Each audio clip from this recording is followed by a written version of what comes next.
दुर्गा नदी के किनारे बसा एक गांव फूलपुर। गांव में कुछ 100-150 लोग रहते थे। अंजलि, जो कि पास ही के जिले में रहती थी और 12वीं पास कर चुकी थी, उसके पिताजी ने बेटी को जल्दी विदा करने के लिए उसकी शादी फूलपुर गांव के मुकेश से करवा दी थी।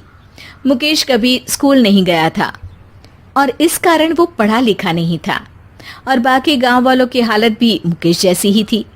मुकेश के घर में उसके माता पिता भी रहते थे। सासू माँ, मैं बाहर मंदिर तक जा रही हूँ, आधे घंटे में आ जाऊंगी। अरे अभी कहीं जाने की जरूरत नहीं है, चुपचाप जाके रसोई में रात के खाने की तैयारी करो। और ये घूंघट क्यों हटा लिया है तुमने? क्या पता नहीं कि इस गांव में औरतें बिना घूंघट के नहीं रहती? रात में अंजलि छत पर जाकर अपनी मम्मी से बात कर रही होती है। तभी गांव की 3-4 औरतें उसे देख लेती है और दरवाजे पर आकर उसकी सास से शिकायत करने लगती है। और क्या हुआ? अरे छत पे तो देखो, आपकी बहू मटक मटक के किसी से फोन पर बात कर रही है। दिन भर फोन पे लगी रहती है।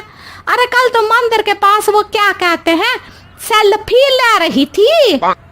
शहर की बहू रखना अच्छा शान की बात है, पर देखना इसके लक्षण से ये तो तुम्हारे परिवार को बदनाम ना कर दे। ये पहली बार नहीं था जब सास से गांव के लोगों ने अंजलि की बुराई या शिकायत नहीं की हो। अब तो ये रोज की बात थी। अंजलि ये सब सुन लेती है। जब वो नीचे जाती है तो मुकेश भी वहां आ जाता है। सास कहती है, बेटा, लोग घर आकर शिकायत करने लगे हैं बहू के कामों की। देख लो, पति हो, संयम से रखो इसे। माँ जी, मैं तो अपनी माँ से बात कर रही थी, क्योंकि यहाँ कोई बात करने लायक ही नहीं है और अब मैं माँ के पास ही रहूंगी। वहाँ क्या रहना, वहाँ बाहर के लोग तो ठीक है, पर घर के लोग भी इज्जत ना दे सके। अरे नहीं नहीं अंजलि, ऐसा नहीं है, धीरे धीरे सब ठीक हो जाएगा, तुम फिक्र ना करो। अरे बस कुछ बोलना ही नहीं है, सर पे चढ़ा रखा है बहू को। सास मुकेश की नरम बात सुन के वहां से मुंह चढ़ाकर चली जाती है। मैं तो कहती हूँ हम दोनों शहर चले जाते हैं। मैं पढ़ी लिखी हूँ, मुझे वहाँ नौकरी भी मिल जाएगी और थोड़े दिनों में आप भी वहाँ कुछ काम ढूंढ लेना। अरे नहीं नहीं अंजलि, हम यहाँ ना गांव का खेत, माँ पिताजी को छोड़कर शहर नहीं जा सकते। माँ पिताजी को कैसा लगेगा और गांव वाले क्या सोचेंगे? ये कहकर मुकेश सोने चला जाता है और अंजलि की गांव वालों द्वारा बुराई का सिलसिला बहुत दिनों तक चलता ही रहता है। लेकिन अंजलि गुस्सा ना दिखाते हुए समझदारी से काम लेती है। बारिश का मौसम चालू हो जाता है। जोरदार बारिश से पूरे गांव में हाहाकार मच जाता है। दुर्गा नदी में बाढ़ आ जाती है और बाढ़ का पानी पूरे गांव की फसल तबाह कर देता है। फसल की ये हालत देखकर गांव वाले निराश हो जाते हैं और बात तो यहाँ तक पहुँच जाती है कि कुछ लोग तो अंजलि को इस सब का दोषी ठहरा देते हैं। अरे पूरी फसल तबाह हो गई, पता नहीं किसकी नजर लग गई है। अरे जब से चौधरी परिवार में ये शहर की बहू आई है ना, तब से ही गांव की शांति चली गई है। इसके कर्म कांड से माँ दुर्गा नदी भी खुश नहीं है।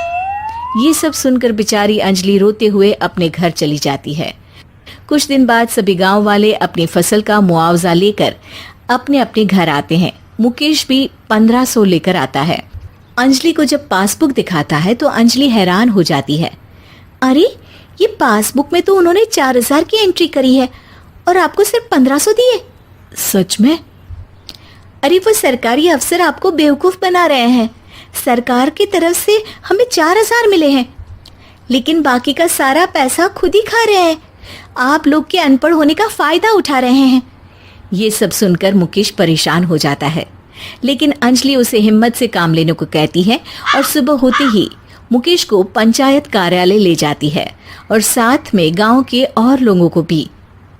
आप सरकारी बाबू क्या गांव के लोगों को बेवकूफ समझते हैं? आपको क्या लगता है ये पढ़े लिखे नहीं है तो आप कुछ भी मनमानी करेंगे? ये बेचारे दिन रात इतनी मेहनत करते हैं, ये हमारे अन्नदाता हैं और आप इनके साथ ऐसा धोखा करते हैं।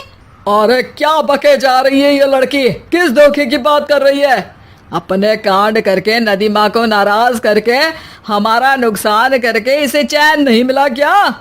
सरपंच जी, इन सरकारी बाबू ने मुझे बेवकूफ बनाया है और मेरे हिस्से के पैसे खुद चट कर गए। बस ये सुनते ही सरपंच वहां से दुम दबाकर भाग जाता है। पता चलता है कि जनपद अधिकारियों ने गांव के सरपंच के साथ मिलकर सबके साथ धोखा किया है।